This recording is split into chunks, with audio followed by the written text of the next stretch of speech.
Guys, আপনাদের সকালবেলা শুভেচ্ছা, ধন্যবাদ। तो चलिए शुरू करते हैं।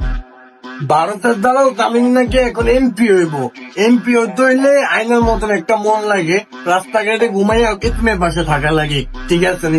আর তুই হালা ছাড়বি, তোর তো একটা বাচ্চা পোলা মানে সে তো এনচিপ করস না, তোর হাত নোংর হয়ে যাবো দেখিয়া। कैसे कैसे लोग रहते हैं यार यहाँ पर। যদি শিবিরের পোলাপাইন নূরকে ভোট না দিত তাহলে এই নূরের নামের পূর্বে কোনোদিন ভিপি শব্দ যোগ হতো না, অথচ আজকে এই ভিপি নূর শিবিরকে নিয়ে কটাক্ষ করে। আমি সত্যি সত্যি আমি আপনাকে বলি যে আমি লজ্জিত বোধ করছি যে এই তরুণ প্রজন্মের একটা বিশ্ববিদ্যালয়ের ছাত্র হিসেবে আমি আসলে নিজের বিবেক আমাকে সায় দিচ্ছে না যে আমাদের শিক্ষিত প্রজন্ম কিভাবে তারা এইভাবে আসলে ছাত্র শিবিরকে বেছে নেয়। যে আবার বলে কি শিক্ষিত মানুষ কিভাবে শিবিরকে জয়যুক্ত করে। কেন আপনি শিবিরের ভোট ছাড়া কি বিপি হয়েছিলেন? হবে যে আপনার ওয়ার্ডে জামাত যেতে 100 ভোট না পায়, ওই টার্গেট আপনার মাথায় দেখতে হবে যে আমরা বিপুল ভোটে জয়লাভ করবো। রঘুনাথপুর ভোটে তার শেষ। আমি রেজাউল করিম লাভলু, দৈনিক দেশ রূপান্তরের বিশেষ প্রতিনিধি। আমি যেটা বলতে চাই, দেশে যেটা হয় রাজনীতিতে, আপনার দলের নেতাকর্মী, সাংবাদিক, তেলবাজ সাংবাদিক, এরা আপনাদের বিভ্রান্ত করে, শীর্ষ পর্যায়ে যারা থাকেন তাদের বিভ্রান্ত করেন। এই প্ল্যান বাস্তবায়ন আপনার দলের নেতাকর্মীদের প্রস্তুত করতে হবে, জনগণকে প্রস্তুত করতে হবে। কেননা নির্বাচনের আগে, ক্ষমতায় আসার আগে অনেকেই আমরা মিষ্টি কথা বলি, কিন্তু ক্ষমতায় যাওয়ার পরে তার বাস্তবায়ন দেখি না।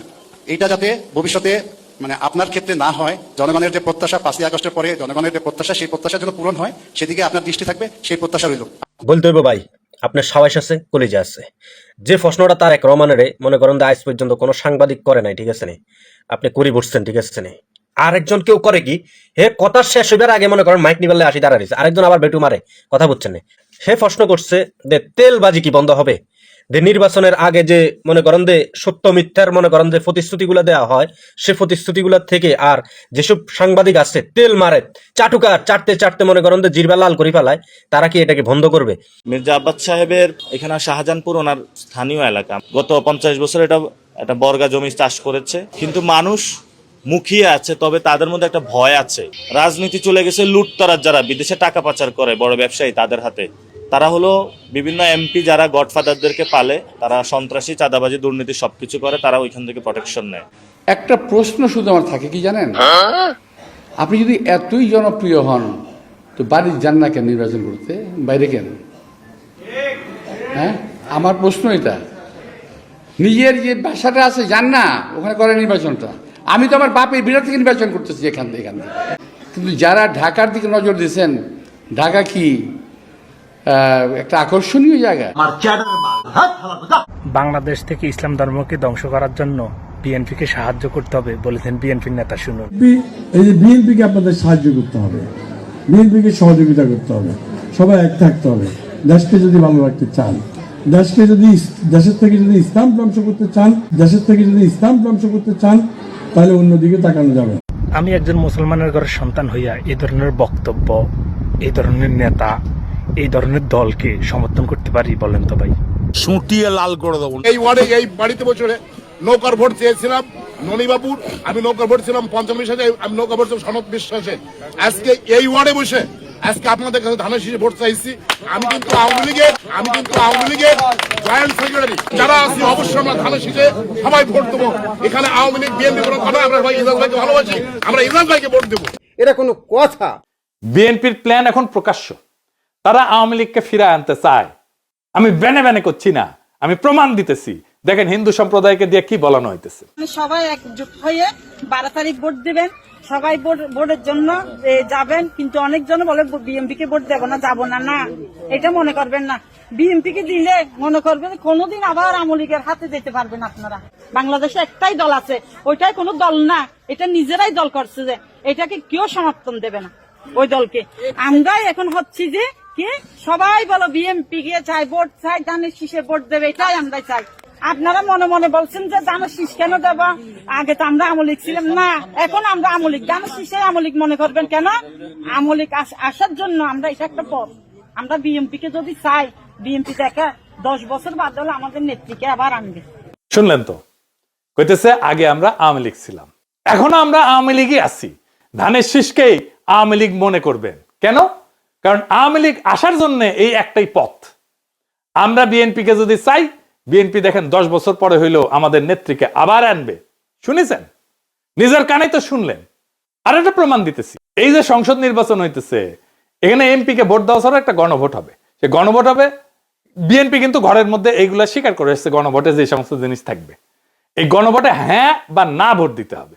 হ্যাঁ ভোট দিলে কি কি পাবেন? আপনি 12টা জিনিস পাবেন, 12টা। হ্যাঁ ভোট দিলে সবগুলা পাবেন, এই যতগুলো আছে সবগুলো। না ভোট দিলে কিছুই পাবেন। কিন্তু বিএনপি কি বলতেছে দেখে, জনগণকে কি বলতেছে শোনেন, নিজের কানে শোনেন। যদি জয়যুক্ত হয় তাহলে আওয়ামী লীগ একবারে আর কোনো মিটিং টিটিং হবে না, মিটিং টিটিং সংসদে কোথাও উঠবে না। ওই হার মধ্যে এই লেখা আছে আওয়ামী লীগ নিষিদ্ধ। এই যে 24 সালে গণহত্যার জন্য আওয়ামী লীগ কিন্তু নিষিদ্ধ হয়ে যাবে আপনাদের ভোটেই। যদি হাতের ভোট দেন, হাতে ভোট দিলে আপনার 16 ডিসেম্বর থাকবে না, 26 মার্চ থাকবে না, আপনার 71 সালে যে যুদ্ধ করতে মা বোনেরা যুদ্ধ দিচ্ছে, 30 লক্ষ মা বোনের যুদ্ধ দিচ্ছে, এটা থাকবে না। অর্থাৎ আপনারা যারা আওয়ামী লীগ করেন দয়া করে আপনারা না ভোটের জন্য হলো। শুনেছেন? তার মানে বিএনপির ঘুরে ফিরে আওয়ামী লীগকে ফিরে আনতেই চায়। গণভোটে অবশ্যই হ্যাঁ দিবেন, এবং যারা গণভোটে না দেওয়ার পক্ষে প্রচারণা করছে আপনারা তাদেরকে চিনে রাখুন। এরা জুলাইয়ের শত্রু, এরা দেশের শত্রু, এরা 1400 শহীদের শত্রু, এরা জুলাইয়ের যে 20,000 আহত, এরা তাদের শত্রু। এরা চায় না দেশে কোনো সংস্কার হোক যাতে করে দেশকে লুটে পুটে খাওয়া যায়। তারা অনেক আগে থেকে বলতেছে কিন্তু আওয়ামী লীগ নির্বাচনে আসুক। শুনেন, তবে আওয়ামী লীগের প্রধান প্রতিদ্বন্দ্বী বিএনপি চায় দলটি নির্বাচনে আসুক, নির্বাচনটি হোক অংশগ্রহণমূলক। আমরা কামনা করি প্রত্যেক রাজনৈতিক দল এই নির্বাচনে অংশগ্রহণ করুক। কাউকে বাদ দেওয়ার হলে জনগণই বাদ দিয়ে দেবে। যখন জনগণের বিরূপ প্রতিক্রিয়া হয়েছে তখন বলে এইবার না আসুক, বিএনপি ক্ষমতা আসলে আওয়ামী লীগ ফিরবে, পরের বার ফিরবে। বুঝিস? ঐক্যমত কমিশনে আইসা বলে আমরা সংস্কার চাই, আর কর্মীদের বলে না ভোটের ক্যাম্পেইন করতে। কি রকম জাউরার জাউরা, কি রকম খাইস্টার খাইস্টা, কি রকম ভন্ডের ভন্ড। I have a plan. I have a plan. এটাই আসল প্ল্যান। এই প্ল্যান হইতেছে গ্র্যান্ড প্ল্যান, আওয়ামী লীগকে ফেরানোর প্ল্যান। এইবার ভোটে যদি বিএনপি জিতে তাহলে আওয়ামী লীগ ফিরবে, লিগে রাখতে পারেন। এটা তো আমার কথা না, আপনারা তো বিএনপির লোকদের মুখে শুনলেন, তাই না? আপনি আসলে ধানের শীষে ভোট দিতেছেন না, আপনি ভোট দিতেছেন নৌকায়, আপনি ভোট দিতেছেন হাসিনা রে, আপনি ভোট দিতেছেন ফ্যাসিস্ট রে, আপনি ভোট দিতেছেন ভারপ্রাপ্ত আওয়ামী লীগ রে, বিএনপি রে না। যারা আওয়ামী লীগ রে ফিরে আনতে চান তারা ধানের শীষে ভোট দিতে পারেন। আমরা বলবো নৌকার ধানের শীষ 2 সাপেরই একই বিষ। নৌকার ধানের শীষ 2 সাপেরই একই বিষ। এই দুইটারেই বাংলাদেশ থেকে হটাইতে হবে। এই দুইটারে ক্ষমতার আশেপাশে আসতে দেওয়া যাবে না। এটাই আমাদের আগামীর বাংলাদেশ গড়ার শপথ হোক। ইনকিলাব।